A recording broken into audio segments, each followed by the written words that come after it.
Hi everyone, welcome to Dr. B.R. Ambedkar Open City video lesson program. Today we are discussing on sociological perspectives. The topic is structural functionalism, Herbert Spencer and Emile Durkheim. This lesson is meant for the benefit of the BA Sociology first year semester 1 students. This topic comes under the course 1 fundamentals of sociology.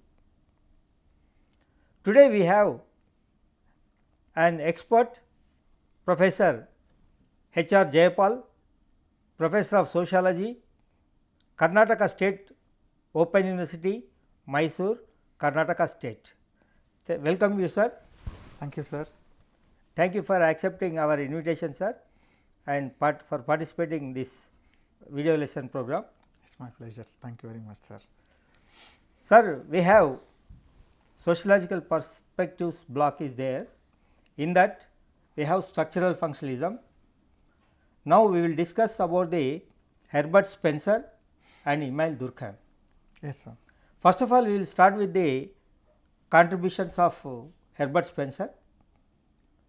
I request you to please say few words about the life of Herbert Spencer. Herbert Spencer is one of the founding fathers of sociology, born in Britain, and he was a type of special child to his parents. So, he had some disabilities, therefore, he could not pursue his education in formal setup, and he was given training at home and he was taught at home, and after his education he was working in railways in Dublin. So, Spencer was very much influenced by two persons. One is Thomas Malthus, we know that, and he was an economist, and we know that Thomas Malthusian theory of population is very much famous, and still it continues to inspire social scientists. And the second one is Charles Darwin. The main among them, the most important who left an important role or influence on Herbert Spencer was Malthus or Malthusian theory of population. We all know that Malthusian theory of population, what it argued is that population is growing in exponential rate. That means it is exploding in geometrical progression, whereas the resources including food and everything that is required for the survival of human beings grow only in arithmetic fashion. So, whereas human population grows in geometrical progression. So, therefore, there will be what we call as imbalance between the growing population and also the increase in the number of resources required for the survival of human beings.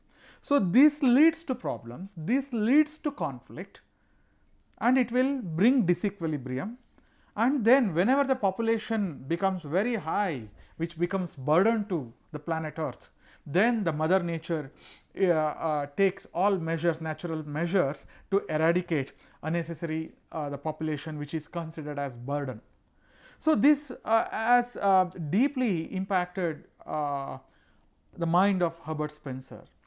So, he started thinking about society in terms of evolution and selection and adaptation and natural process of selection.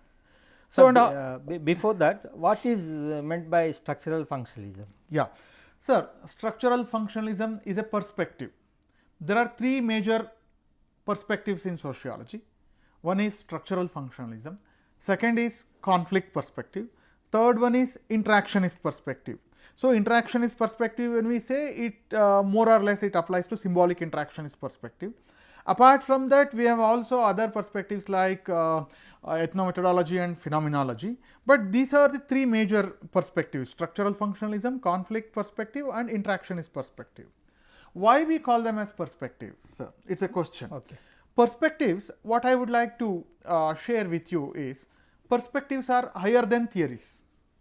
Theories are somewhere concerned with temporal aspects, somewhere some concrete aspects, whereas or we can say that perspectives are highly abstract form of theories. Their statements go beyond time and space. Applicability of the statements of perspectives are like eternal, they go beyond the time and space. So, so it may be society in Europe, it may be society in Asia or South Asia or in America or tribal society. There are some basic laws, or there are some basic aspects which apply irrespective of time and space. To give you an example, so whenever we talk about structural functionalism, see, wherever you go in all societies we can see structure and function. What is structure? Structure refers to interrelationship and interdependencies between the parts of any whole. Structure basically refers to interrelationship and interdependencies between the parts. This interrelationship and interdependencies make the units a whole. It make them units. The units may be individuals, that may be persons, or it may be some other things or institutions, that gives the form of system. So, here why we call it as structural functionalism, as functions of a whole or functions of a society or functions of an institution cannot be understood without understanding the structure, without understanding their structure. Unless we know the structure, unless we know the nature of structure of any society or group or community, we will not be able to appreciate the functions of society or community or any group. So, because structural changes will be there from society to society, so in such a way functions also vary. Yeah, definitely. See, what I am trying to tell is, functions cannot be understood apart from the structure. If we want to understand properly the nature of functions, what you have said, the changes in function, we have to know the structure first. Okay. Let us say Indian society, it is called Indian social structure. So, unless we know what are the building blocks of Indian society, Indian social structure, we cannot understand the changes in function. What are the building blocks of our Indian society? It may be caste, it may be religion, it may be language. The dominant features. Yeah, they are the features, structural features. When we know them, then only we will be able to locate the functions and the changes in function. Therefore, this perspective has come to be known as structural functionalism. Functions have to be understood in the context of structure. Oh, thank you sir, Yeah, for explaining about the differences between theory and perspective. So, in the same way, what is the contribution of Herbert Spencer to the structural functionalism? Yes, sir. By the time when Herbert Spencer was talking about the function during his time, there was no structural functionalism. This word was not there.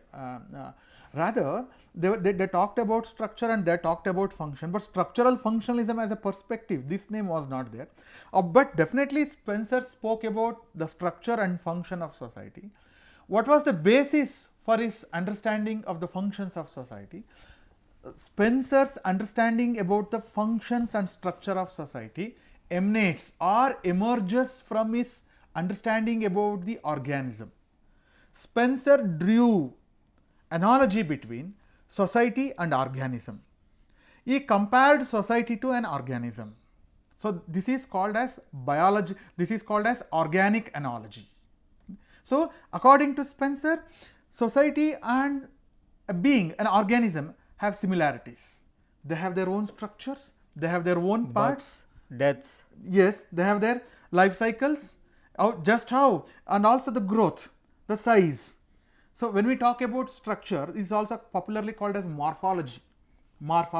So, it can be put it as Rupa Rachana Shastra, morphology. So, here just how the being organism has size and it has its growth and it has its life, in a similar way society has also its what we can say different parts and interrelationship between its different parts of the society, and society grows as the time passes, as the time elapses. Society evolves. So, society evolves and develops, and also society sometimes decays, or society or social systems dissolve. So, therefore, Spencer, he also noted the similarities between society and organism, and also he noted the differences between society and organisms. So, therefore, Spencer views on society emanates from is celebrated organic analogy. The students of sociology, while understanding Herbert Spencer, should know his concept of organic analogy. We call it as sometime Jaivika Sadrishyate. Okay, so Jaivika Sadrishyate. So that means analogy. Analogy is a way of reasoning. It's a principle of reasoning, comparing one to another or discovering the similarities between A and B. And it may also involve discovering some differences between A and B. So I made it clear what is organic analogy. So his views about the evolution. While understanding the evolution, we have to keep in our mind these three aspects. Number one, integration. Two, differentiation. And third one is definiteness. While understanding Spencer's concept of evolution, we have to keep these things in our mind: integration, differentiation, definiteness. For Herbert Spencer, what is evolution then? For him, evolution, it's a motion of matter and energy. It's a motion, it's a matter and energy. For Herbert Spencer, evolution refers to, it's a movement of society. Social evolution refers to, here evolution, when we talk about evolution in terms regarding society, for Spencer, then evolution becomes, it's a movement of society, or it is a transformation of society from simpler, undifferentiated, less coherent and relatively less integrated state to highly differentiated, more coherent and highly integrated state. So, for Herbert Spencer, evolution is a change or a transformation, or it is a movement from relatively undifferentiated, non-coherent and less integrated, simpler state to highly differentiated, highly coherent and highly integrated complex state. So, evolution therefore implies it is a movement from simpler state to complex state. So, while understanding the concept of the evolution of society, we also come across, Spencer talks about three functional aspects of society, three functional requisites of society. So, whenever we talk, if we call something community as a society, if we call some group of people as society, so that society has to meet three functional, there should be three functional prerequisites. What are those? Number one, regulatory. Second one is operative. Third one is distributive. These are the three functional needs. These are the three functional needs of any society. Let me repeat. It is regulatory, means it is related to, regulatory means related to control and coordination. Whenever humans live in an organized setup, that is to say society, if society has to survive, there should be regulation. Social order should be there. Yes, that is control, very you are apt, sir. Control and coordination should be there. Second need, functional need, is operational needs, operative. What is that operative functional need? That refers to production, allocation and distribution of resources. Any society, any organized group of living has to sustain, then there should be production of goods and services and their distribution. This is called as operative. The another thing is distributive. So, what is produced and allocated should be distributed also. These are the three basic functional needs of any society. Let me repeat for the sake of clarity and for the sake of better understanding. Number one, regulatory. Two, operative. Third one is distributive. For Spencer, every society, whether it may be society in United States or society in India or it may be in Europe, society is society. That is an abstract entity. Every society faces the problem of selection pressures. It talks about selection pressures. There will be pressures for selection means society has to adapt to the challenges, internal and external challenges. That is a selection pressures. How it adapts to the selection pressures? It is through the differentiation. It is through the differentiation. So, let us say I will give you a differentiation example. In a small village, there will be, you can find a small school, one school, there may be a government school. When a small village transforms into a big or tiny town, tinsel town, there may be more schools. There will not be only one government school, there may be several government schools, or there may be private schools, there may be Shishu Mandiras, there may also be kindergartens. So, different people have different needs, they have to be met. So, therefore, society faces these selection pressures. How it meets the selection pressures? It is through differentiation. So, it is through differentiation society shifts towards new equilibrium.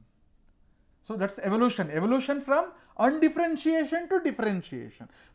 While transitioning from undifferentiation to differentiation, society's equilibrium shifts dynamically. There will be dynamic equilibrium. It shifts from A to B, and it may also, there will be disequilibrium.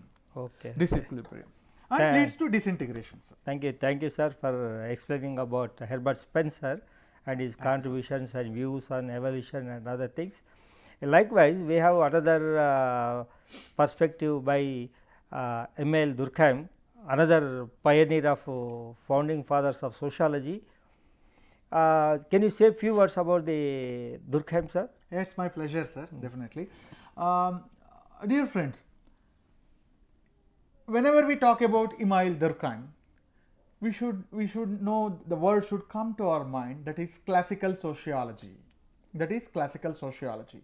Durkheim is considered as one of the triumvirates of classical sociology, one of the triumvirates in classical sociology. What about two other sociologists? They are Karl Marx and Max Weber. So, this trinity, the trinity of classical, who are the trinity of classical sociology? Number one, Karl Marx, Emile Durkheim and Max Weber. So, Emile Durkheim is one of the famous classical sociologists. In fact, the credit goes to Emile Durkheim for firmly laying the empirical foundation for the discipline of sociology. Durkheim was the first professor of sociology in the university system in France. In fact, Durkheim can be considered as the first professor of sociology. If we have to take a look back to the history of sociology as a profession, as a development of sociology as profession, Durkheim will become the first professor. He was appointed as a professor of sociology in France. Durkheim laid, as I have made it very clear, laid a firm empirical foundation for what is empirical. Empirical means anything what we study that should be experienced through our senses. So, Durkheim laid a firm foundation for sociology to emerge as an empirical science. Okay. Durkheim's main contributions have to be seen on these lines. Number one, Durkheim, for the first time, he gave a conceptual clarity about function, what is function and what is functional explanation. There are confusions in sociology which Durkheim highlighted. We shouldn't confuse functions with the causes. Functional explanation is different and causal explanation is different. For Durkheim, function means consequences. So, functions have to be understood as consequences. So, consequences have to be differentiated from the cause of a social fact. For Durkheim, sociology should study what is the subject matter of sociology? It is social facts. So, therefore, while understanding the function of social facts, we have to separate it from the causes of social fact. I will give you one example. Right. So, let us say there is a backward area, and now due to the efforts of some social reformers or people protesting or the government, the new college came into existence to cater to the needs of backward area. That is causal explanation. Why this college as a social fact has come into existence? Because of these causes. But we cannot tell them as, we shouldn't confuse them as functions. But once college comes into existence, what is the impact it is creating? What is the consequences the college is having on the wider society in terms of education? Then it becomes social fact. So social fact means consequences. So Durkheim distinguished two explanations, causal explanation and functional explanation. Another thing, sir, for Durkheim I already made it clear, function means it's a consequence. So he defines function as the correspondence between the needs of organism and the fact under consideration. Durkheim says it. So therefore, I made it very clear, for Durkheim, sociology should study social facts. What are social facts, sir? We have to ask ourselves question. Durkheim studied that because everyone, by that time, everyone was actually mocking or they were criticizing, they were ridiculing.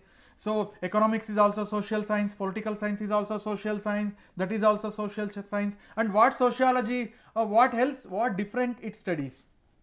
What is left out by economics and political science? That miscellaneous aspect will be studied by sociology. These were the allegations or some sort of they were not comments in good in taste.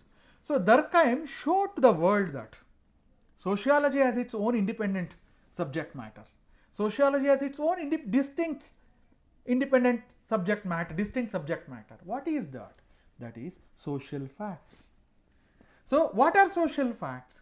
Durkheim says that social facts refers to our every ways of acting. Let me repeat.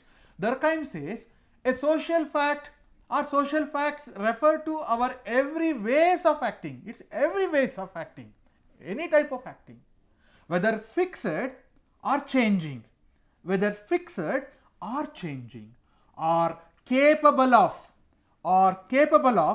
exercising constraint over the actions of individuals. So therefore, social facts refers to any ways of action, but they have got constraining powers against the actions of individuals. Those social facts are created by humans, they go beyond the control of humans. That's why they are called as external. Right. Social facts are, number one, external. They have got coercive capabilities, they have got coercive powers. Whenever the social facts are violated, they invoke coercion against the individuals. So at the same time, what is the integration, sir? Sir, integration for Durkheim, integration is the the basic metaphor, because if you go through all his works, whether it may be his classic suicide, whether it may be his division of labor, whether it may be his elementary forms of religious life, in all his works, all Durkheim's central explanation or the theoretical quest that Durkheim had revolved around this central question: how integration is possible in society. How integration is possible in society. Integration means what? That means people in a society, they are interrelated to each other, interdependent on each other. So their interrelation and interdependencies produce social order. So integration is very vital to social order.